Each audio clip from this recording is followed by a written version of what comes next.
Como é ser líder comunitário, né? As responsabilidades, qual a importância de se fazer o trabalho de base, que andou muito tempo aí, né? Os questionamentos, até você do PT, muitos questionaram, né? Que o PT parou de fazer esse trabalho de base, né? E que tipo de assistência vocês prestavam lá aos moradores do bairro e se era ou é feito algum trabalho de formação política aí nesses movimentos aí? Então, quando eu cheguei no Vale, eu cheguei da década de 70, não tinha nada. A gente fala Vale resumido, né? Que não tinha nada.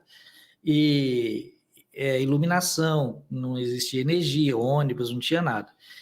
E existiu até hoje, né? Algumas pessoas detêm esse rótulo do bairro como o Areal, o cemitério clandestino, um bairro violento, né, que chegamos lá na época do início, depois começou essa questão da década de 80 de corpos serem jogados no areal, e os moradores em si, nós buscamos lutar, né? Não só eu, antes de mim já tinha a Lucimar, tinha outras lideranças também, estava em processo, eu entrei justamente na década de 90, aí, no período do prefeito Jorge Antes, na época, complicadíssima a realidade de Vila Velha, e nós lutamos muito, né? Lutamos pela melhoria, calçamento, iluminação, escola, água. Não havia água encanada. Minha mãe era lavadeira, hoje tem 87 anos, mas era lavadeira de roupa. Meu pai morreu cedo, era lavadeira de roupa.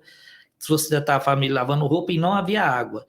E essas mulheres formaram um grupo, né? E junto com a outra liderança, que era a Lucimar, foram ao Palácio Anchieta exigir água para o bairro. Foi um movimento das mulheres, das lavadeiras. Que interessante, Minha mãe fazia parte de lá.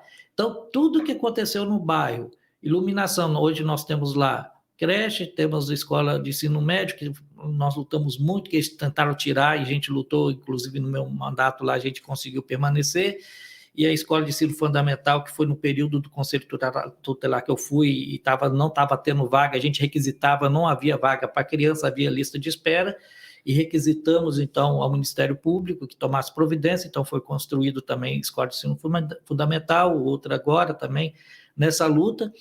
Então, tudo que foi gerado foi luta popular. Não foi lá o prefeito, porque o prefeito fez isso, o governador fez isso. Fez porque houve uma luta popular. Houve uma cobrança. Então, o bairro é o que é hoje, né? Houve melhoria, diminuiu a violência, mas por causa dessa luta popular.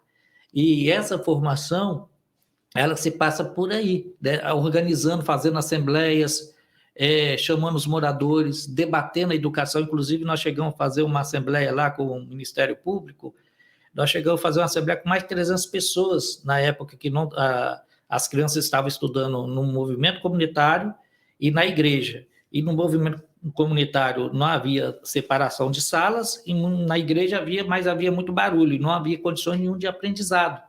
Então, nós acionamos, era líder, Conselho Tutelar, líder e tal, e fizemos uma grande assembleia, e foi feito, então, um termo de ajustamento de conduta para o prefeito, na época, que era o Max, né?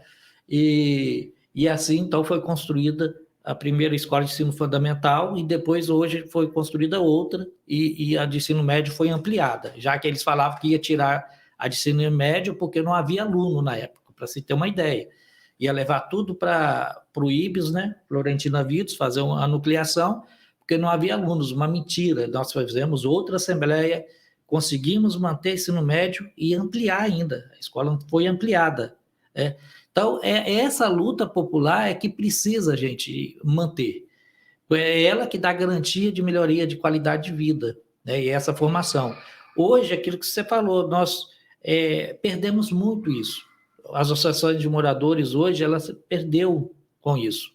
Então, não sei se porque já tem os serviços, né, vamos dizer, entre aspas, já os serviços adequados e não precisa lutar tanto por eles, ou se acomodou como se fosse um trampolim, né? Só fosse um trampolim. Então, houve uma mudança muito, e o Partido dos Trabalhadores, realmente, o PT, pecou, muitas vezes, por não estar... se afastou um pouco da base. Temos que retornar, estamos retornando, precisamos trabalhar isso, não só o Partido dos Trabalhadores, estou dizendo aqui, mas coloco todos os movimentos sociais, os movimentos populares. Muitas vezes os movimentos populares eles existem, estão organizados, mas não disputam a liderança comunitária. Não está lá na liderança comunitária. E geralmente o líder comunitário é vinculado a um vereador, é vinculado ao prefeito, e isso não podemos. Inclusive lá no bairro, né, eu formulei o estatuto, tem 4 anos que formulei o estatuto, onde coloquei uma cláusula impedindo que o cargo comissionado não poderia concorrer à diretoria, e se ganhasse presidente ou a diretoria, teria que se afastar, para não ter esse vínculo, porque você não está representando ali. Como é que você vai cobrar de uma autoridade, de um prefeito, do vereador, como é que você vai cobrar se você tem um vínculo com ele? Você vai ser exonerado, você não tem como cobrar, né? Então, aí esse estatuto a gente alterou justamente para dar garantia que tivesse essa independência. Então, associações de moradores precisam ter essa independência, essa autonomia, e já fala, moradores, é o morador que tem que manter, né? Aí a gente tem que resgatar isso. Acho que é muito importante esse resgate da luta popular.